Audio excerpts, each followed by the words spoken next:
Page 73, Vivian Paley. I don't know why I keep like almost singing, because I know I don't have a singing voice. But anyway, let's go with it. Look, I made a squirrely hole. I turned sharply at Jason's voice. This is surely his first squirrel hole, yet no one else finds it remarkable but me. A small group is playing with crates upstairs in the music room, and Jason sits in one now. This is a squirrely hole. I'm going to fall into a squirrely hole. Around him, the others are playing a rabbit and fox game invented by Samantha. Do you see the fox? He's in the dungeon. Catch him in the down, down, down. Eat him in the yum, yum, yum. Do you see the fox? He's in the dungeon. Down, down, down. Fox for dinner. Jason puts a crate over his head. This is a squirrel hole. I'm going to fall in the squirrel hole. Do you want someone to find you in there, Jason? I ask. Someone can't find me. I'm falling in. This time I retreat. These impasses may be intended for me alone. He finded his helicopter with Lily's aid and probably prefers to discover for himself that magic exists in Simon's squirrel hole. I'm falling in this hole, this squirrel down dungeon hole. He captures Simon's attention. Squirrel holes can't be a dungeon, Jason. Dungeon hole. Here, I'll show you. Put the crate over your head. If a fox comes, quick, here comes the fox. Hurry, Jason, here. Hide. Jason follows Simon's every move for the next 10 minutes. This helicopter is on the piano bench, within sight, but Jason is definitely not a helicopter, and the crate is not turning into a heliport. It is a momentous scene, yet a very ordinary accomplishment. Indeed, it is precisely in such simple acts that progress is seen. Jason has entered another child's fantasy and allowed himself to be shown what lies inside. And it was Jason's idea. And I had been ready to huff and puff and blow Simon over to the squirrel hole. But Jason stopped me. His someone is meant for me. He knows the children's names and will use them when he is ready to face the consequences. I'm glad Jason has tried out the squirrel hole, but I'd be sorry to see him give up the helicopter house. It is such a good place to learn about school. Better even than the story room, I have to admit. Whatever prevents Jason from full participation in group play is likely to be touched on in the block area. It is here that he can examine the natural rhythm of play while keeping his private base intact. Block boundaries are carefully laid out, and negotiations for space and materials are continuous and exacting. That's dangerous, Jason. Don't walk over there, Alex orders. Yeah, keep away. That's the marsh way. I'm going the marsh way, Joseph cautions, referring to a scene in a book he just read. It's not for you, Jason. Can I go the marsh way, Eli asks Joseph. Yeah, but it's dangerous for helicopters. They'll get stuck. Don't go there, Jason. You're breaking up the marsh way. Jason has accidentally dislodged the marsh way as he goes to get more blocks. I could take this house down, he says, pointing to an empty structure. You're breaking the marsh way. Get out, Jason.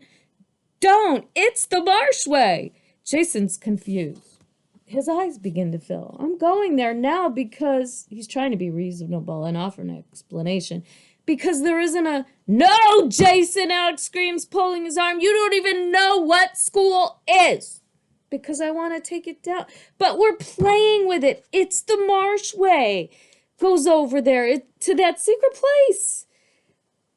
Alex is moved by Jason's tears. See where it goes? Look, I'll show you, okay? Okay. I'll go back, and looks directly at Alex. I have to fix my house. Now look, Jason. Alex's voice is gentle. Please don't go by the marsh way again, or we'll have to explode you. Oh, yeah? Jason sticks out her tongue. Well, you can't explode someone that they're not even playing with you, that they're playing something different. So what, Samantha? We'll blast you to pieces. So I'll be a poo-poo bug, is her retort. Hey, Samantha, you want to see the marsh way? It's not too dangerous. Walk this way and jump across that part. That's the sinking part. No thanks. I'm playing with Jason. You want to be the baby and I'm the mother? I'll get the pillows. No, he turns his back to her. Okay, anyway, I'm playing with Katie. Bye-bye.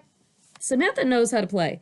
She calls herself a poo-poo bug to diminish Max's bravado tactics, and she reminds him of classroom rules in her own show of authority. Nearly everything Samantha does and says ought to demonstrate, eventually to Jason, that children control fantasy, not the other way around. She will decide to be a poo-poo bug or a mother with a baby, frivolous or serious as she wishes, and in all seriousness, she is determined to make Jason her baby. This simple fact probably has more to do with Jason's progress in school than all else together. Her notions about control include Jason. He veers between pleasure and dismay at the daily prospect of being her baby. I builded my house, teacher, Jason says. Look at, isn't this a funny house? It looks like school. Up, up, down, down, down. Samantha adds one block to Jason's house. Here's another one, another up for you. Don't make it taller. It'll fall down. It'll fall on you, baby boo, but I'll bandage you up. Stay there. I'll bring the bandage. No, it didn't fall. Don't bandage me. These are the upstairs where helicopters go. Psh. Mush, mush, mush, little baby. Here's your bed. No, don't move that block. It's okay, she placates him. I fixed it, little baby. No, you twisted it around. The helicopter is broken. This is your mother. Look at me. Your mother is here. Jason smiles in spite of himself. Wah, he cries. Bah, bah, bah, bah. You can't talk yet, pretend. Okay, little baby Jason, come on, sweet thing. He watches Samantha a moment longer, then jumps up. I'm not. You derailed me. I'm derailed today. That's broken. That's not a baby. Don't take my hand. I'm derailed. Listening to Jason protect himself, I remember two scenes from his first week of school. In one, Jason sits on the floor with his father building with Legos. He looks up as I entered the room, and his dark eyes are not welcoming. What are you making, Jason? Don't have a conversation with me, he whines. His father smiles apologetically, and Jason moves to block the view. Another scene takes place at the painting table. This time, Jason's mother sits behind him as he paints. Eli points to Jason's helicopter and asks, "Can it fly?" "Don't talk to me about that," Jason shouts, frightening Eli with his unexpected intensity. "Wait, Eli, you didn't do anything wrong," I say, putting an arm around him. "Jason, it's okay if Eli talks to you. That's what happens in school. Eli was being friendly." Jason stays close to his mother, moving his helicopter around her, landing it on her lap, her shoes, on top of her purse as he watches us. Surprisingly, the next day he allows her to leave. He has decided to stay, he and his helicopter. A few days later, Eli tells me, "Guess what, teacher? Jason let me talk to him." "I'm glad you told me that, Eli. I wanted to see his helicopter, and he let me see it, but not to touch it." "I wonder why." "Because the blade was broken. He was fixing it." My first conversation with Jason is based on Eli's report. "Jason, Eli told me some good news." "He talked to you, and you didn't say, 'Don't talk to me.' You told him your helicopter was broken. Did you fix it?" "Yes, but nobody can touch it. It's delicate." "Okay, I'll tell everyone. Boys and girls, listen. Jason doesn't want anyone to touch his helicopter. It's delicate."